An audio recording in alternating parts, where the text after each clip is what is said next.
hosts, the Burleigh County Soil Conservation District, because what they're recognizing tonight by having this is the true, the full the food continuum is what I call it, from the agricultural piece all the way to consumption. And we don't have many opportunities. I really enjoyed hearing from Sue and Diane, many opportunities to share the safest methods. And so what I really appreciate is, our homemakers, now today they're called family and community educators. I have some in the room here, and they started out as canning clubs because the universities who do the research, and yes, I have this conversation in my own house. My mother and my grandmother taught me how to can. So of course they don't want to hear their daughter telling them what to do. So, this whole food safety thing.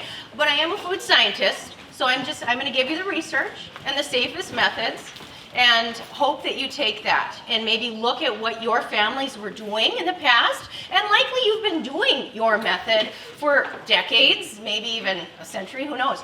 But science changes. Since I was mentioning earlier that, listeria is the big one with like sliced meat. So I just recently had a few children. So, the listeria is something you have to stay away from. And so just in the 7 years that I've been in extension, moving away from the meat processing industry, going to education, they found 2 more strains of listeria. It used to be 4, now it's 6. And so, honestly, I have seen enough to prove to me why I'd even be willing to stand up here and say, maybe look back at your church recipes and your grandma's recipes and make sure they're following the safest recommendations. So that's why I appreciate the other gals who aren't in extension, who know. So thank you. So today I'm just going to finish this up, and I like to be super casual, and please flood me with your questions so that we answer what you want to hear tonight. I did prepare. If you're thinking about food preservation, it's our fight against food microbiology. So in other words, we have yeasts, we have bacteria, we have fungus, and we have molds. So really, it's a constant fight or war against, and who's going to win? And so you see mold proliferate and grow in your refrigerator because bacteria don't win in that cold. So they're warded off. So that's why you see the green mold, etc. And so what we're doing here is we are consuming the exact same food that all these 4 types of microbiology also love. And so that's why I appreciate, the questions about the sauerkraut. By the way, I'm going to just interject things that were asked earlier that I just didn't want to interrupt. The great answer on what water to use, distilled water if you can. We have a well up north where I will actually use that water to run my water bath, but certainly not in the contents of my jars with my food. Every year I get questions about sauerkraut, so Diane's question here, why are there black specks? And typically that has to do with a higher iron content in your water. So, you can just eliminate those issues if you can hang on to a couple gallons of distilled water. I've even known some canners that bought a distiller, they get that serious about it. So what I prepared tonight, if we're really talking about the full gamut and the humans are going to win the war against food microbiology, we have the canning that we talked about, which is super important and fun. And then we break it into 3 categories. So I'm going to point, I don't mean to be rude, but all of my publications, I want them to be gone tonight. Please take them, take 50 copies and share them, because this is the safe stuff. So thank you, Jay. He's right there. And so there are 3 categories. We always break it, food preservation, into 3 categories. Canning, that's including fermenting too, okay? Freezing, so you take out, the temperature, and then drying. So you remember that acronym, we always said Fat Tom. There's 6 ways to control the growth of microbiology, and those 3 methods really come up with all of them. The acronym is the food itself, so you can't take that away because it's the food we're worried about. Acid, we can affect the acidity. So we already talked about canning and why you would water bath versus pressure. And those all-American canners are everything. Okay, they're like $220, so they're a little more. You know what I love about them? Both the methods, the weighted and the dial. So you don't have to have both, but hers had both. That's amazing. Plus, like you said, the metal on metal is wonderful. You don't have to worry about those gauges. So acid, That dictates what type of canning method you're going to use. Okay, then we have time and temperature, always relative to each other, always, always, always. So if you're baking at 350, you might bake for 20 minutes. You take it up to 375, you're probably going to go down to 15 minutes. They're always relative to each other. And when you're canning, altitude is everything. So we always target the 2,000 feet, even though we're a little under, because you round to the closest up, okay? And so most of our publications, okay, let me just actually stop right now and say that everything I say tonight, and probably the girls too here, is totally referenceable. What I'd really like for it to be is for you to know where to go to get that reference. Because you're not canning right now, and like even a day, you're maybe gonna forget how long you would water bath can your, I just did choke cherries all last week. So, I mean, I probably would forget. I have to write everything down myself. So over here is what I'd like you to reference, and all of this is online as well. Every one of our publications, I'm going to point you now to the Freezing Vegetables publication. I gave everybody a copy at the table. And so this is how to reference Extension University publications. This actually goes for Nebraska, whoever, not just NDSU. So if you look at, let me grab my copy. Freezing Vegetables.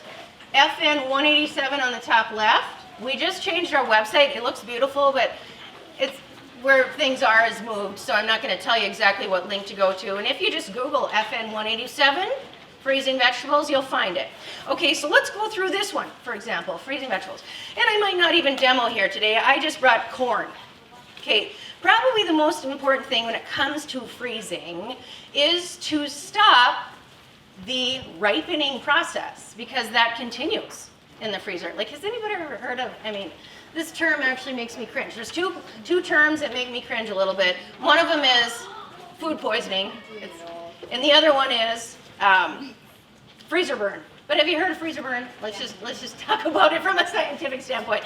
Okay, food poisoning, by the way, is in general, our bodies cannot handle when it's not pathogenic. Like, in other words, only a few thousand cells will kill you, like botulism. I think it kills you at about 6,000 little tiny baby cells, which is scary.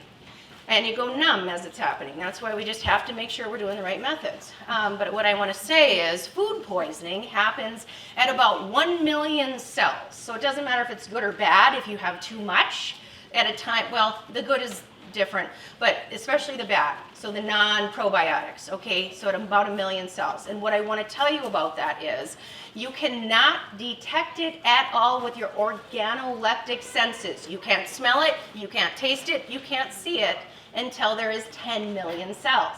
So you're already in trouble. So if you smell something, it's already going to make you sick. So it's when you can't see it and you can't detect it. You can't even, slime is 10 million, and about 100 million you can start smelling it. Okay, so there we go. But what I want to say though, freezing vegetables, what do we want to do here? The most important piece, we want to stop that ripening. I got into the tangent of freezer burn. So ultimately, what causes freezer burn? Does anybody know? I'm curious. Air. Okay. Air? Yes, because what's happening is at all times water, it's called water activity.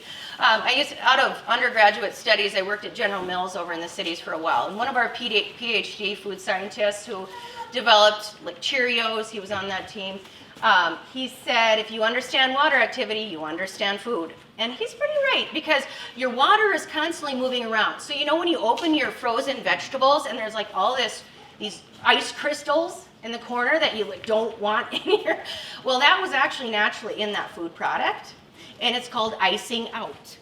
Okay, so we want to retard that process. We want our food to not basically, and I think you can see here, on the top right, on that third column, if you can follow along with me, might as well learn one of our publications. If the enzyme action is not stopped before freezing, we're trying to stop the ripening. That's what that enzyme does. The vegetables may discolor, toughen, so that's ultimately freezer burn, by the way. Develop off colors. So sure, you can eat it, but is it appetizing? No. So there's always two pillars. When somebody calls me and says, is it safe to eat my 7-year-old sauerkraut? Actually, it's probably safe. It's sealed. Okay. Well, quality. Quality diminishes significantly in 12 months. So most of your lids that are the 2-part lids, Sue was showing us the new 3-part lids, and they're not new, they're super long time ago, but we have new research to show, yes, that is now an approved method to use those 3-part lids. I'll cover that in a second. Actually, I had our near and dear Haley Philippek intern. She's still on with us. She's student teaching in New Salem. We appreciate her studies. She's almost done with that. She said, hey, you know what, I taught all day and I'm gonna run and help you tonight. So she went and got another publication here called the Jar It and put a lid on it. That's the second one that I put at your table. I only gave everybody 2. But those answer all your questions, Sue, on how to use that 3-part lid. So Tatler is a brand. I actually ordered, doggone if these reusable lids, not saying Tatler is a brand, but reusable lids, they're also now getting out there and fairly popular and hard to get your hands on. 3 weeks ago, I ordered 20 so I could give a bunch away. 20 like little sample packs where one is the regular mouth and one's the wide mouth, and I didn't get them in time because they're on back order too. But hang in there. So anyways, those reusable lids, it'll help you when you're talking about how to use those. And then I would just say follow the manufacturer's directions. I mean, Sue covered it. I want to add that the type that I ordered, those reusable rubber bands, you specifically have to just flip. I don't know if that's the case with Tatler, Sue. You have to flip and use the other side because they will have less likelihood to not seal. But okay, so back to blanching. I do speak in tangents because I got a lot of stuff here. So if the enzyme action is not stopped, you're going to have freezer burn-esque type issues. So when it comes to freezing vegetables, the most important thing is to blanch. What do we mean by blanch? Anybody? Boil water, cool it off quickly. And, so basically, okay, so what's the difference between blanching and cooking? I mean, ultimately, how high that cellular structure gets up. And so basically, we're stopping the enzyme. That happens about, doesn't matter, but like 104 degrees Fahrenheit. And our food isn't fully cooked till about 160. So you pull it out of the freezer. It's less likely to have that really gross icing out and, diminished quality. You make it fresh, and you really have your garden produce fresh in the winter kind of idea, right? So blanching. Blanching, the important piece here is you can do it a couple ways. On the front, I'm still there blanching in boiling water. I just want you to know, and I just brought an example of, this publication says, using a blancher. I just happen to have this type of stock pot in the office. And it's one of these pasta things where it has the colander in the stock pot, right? And so this is actually a good, this is actually how I blanched this corn yesterday for this publication, for this presentation. And so this little guy here will do just fine. And you can also just use a tongs. You don't need to use this basket. But the idea is this holds about a gallon or so more, actually a little bit more than a gallon of water. And that's what I appreciated because our research indicates use about a gallon of water for every pound of vegetables. And just to give you an idea, you don't need a food scale or anything of that nature. They're about $10 if you want to buy one. The last time I bought one, but 3 cobs of the corn is about a pound actually. So you don't only be doing a few cobs at a time with this size, which kind of makes sense. That's about all this will handle anyhow.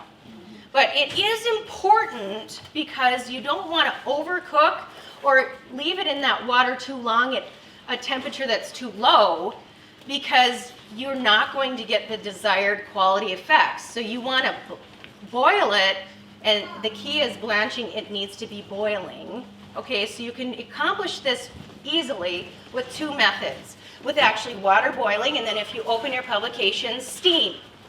Many places I see references that you can blanch in the microwave. I'm sorry, it doesn't get the same quality results because you don't have that rolling environment and the constant boil. And so then the other key is you want to cool it off. You don't want that water or that product to continue to cook, because it continues to cook until it's ultimately down under about 100 degrees. So retard that continuation process. I happen to have a big bowl here, and typically it's a 50-50 water to ice bath is a nice cool, and then you keep it in that cool bath or, cold bath until it's ultimately, I guess, cool to the touch. And then you take it out and you want to dry it. And so that's what I did yesterday. I just put some paper towels out, or I have some non-linty, so I don't use so much paper up, non-linty, towels that I use from Ameripride. And here I have actually, now let's go and see, the important thing about blanching is how long. So it's totally relative to the type of food that you're blanching, specifically vegetables here. And so the corn on the cob, it actually depends on how big the ear is. Actually, all the corn that I happen to buy, I'm out of the stuff that I get from my producer, so I bought these few at Walmart yesterday, and these are all considered large. So over here on our table 1 on the 3rd page, on the cob, you want to blanch for actually 11 minutes. Social media has a lot of stuff out there right now, and I think the last thing I came across last week was, okay, blanch for 5 minutes with your corn on the cob. You're not stopping the enzymatic process if you have a larger cob, actually even if it's small. So go off this research, because our food scientists in Fargo are top-notch. They work with USDA, they work with regional other universities. Okay, I hope I haven't bored you with my science. Are we okay? Where are we at? Okay, so fruit. Let's just move to fruit, freezing fruit. Fruit, back to that Fat Tom. I don't think I finished that, that acronym. The O is oxygen. If you control oxygen environmentally, obviously canning takes that out. So anytime you see mold, oxygen is present. Always, always. And so every year I judge foods at the state fair. It's one of the things I love about my job, helping kids be really good, bakers and cookers and preservers. And I always see jelly that have mold on top when I open it up. And sometimes I open it, sometimes I don't. And that always means that it wasn't sealed correctly, even if it seems like it's sealed. So those one-piece lids, that you'll see them. I just saw them yesterday when I was shopping for my gift that we're going to give away at the end here, which is by the way, a food dehydrator. I think I got a nice one for you, so we'll see who is drawn. So we have a present. Yeah, I saw the one-piece lids. Those are for the freezer. I don't know, do you use them, Sue? One-piece lids, that just go on one piece? Yeah, because you're a canner. So those are for the freezer only, ultimately, or the fridge. I put my herbs in them, maybe in the fridge or something, okay? Not for canning. 2-piece and now 3-piece with those lids are recommended. Okay, so back to fruit. Okay, back to Fat Tom, the A. With fruit and freezing, and even actually drying now, we'll go to both. We want to control the enzymatic process, not by blanching, because you can imagine like a raspberry being boiled and blanched. That doesn't really work. So usually we recommend acidity or sometimes a syrup pack. And so I didn't have enough copies of the freezing fruit, but that's on our website. And so why don't I just pause for a second and say that, okay, so yeah, I think Sue had said something about canning meat. So I came to that publication here, Home Canning Meat. I was really into canning chicken broth with my Hooterate chickens, 1 year made baby food with that, because I ran out of breast milk or whatever. So, home canning meat or the broth or soup or what have you, it's really all about, if you want to do it, I bet there's a safe publication and a time, temperature, and acidity reference for you from us and the Sioux Extension. So I would say now, when you are referencing, I know Sue had some great cookbooks that I definitely know are good. In general, Extension, we indicate your resources should be any Extension university, the Ball, the Ball brand jars, and Kerr was bought out by Ball a while back. So the Ball cookbook and canning book, as well as anything from USDA, they are the most recent research within the last 3 years. Okay, those are the types of recipes that you want to look at to bounce off what you're doing. So I would say use the most current research recipes, see where you're at with what maybe your home recipes, okay? And you can always call me. I love getting calls. Sometimes I'm busy, so I don't get right back to you, but I will. I will get back to you. Okay, so my last thing I'll mention here, and somebody better give me a 2-minute warning or something if I'm running late. I made fruit leather for this. Actually, one of my helpers in the office made fruit leather here. And so this is actually basically just a homemade fruit roll-up, which is General Mills, by the way. So I used to work on that account, so now I make my own. But okay, I want to showcase that these food dehydrators, you know, of course I don't endorse any one brand, obviously, but what I will say, food dehydrators, you're going to take a lot less time to do what you're trying to accomplish, whether it's, you know, home-dried apples.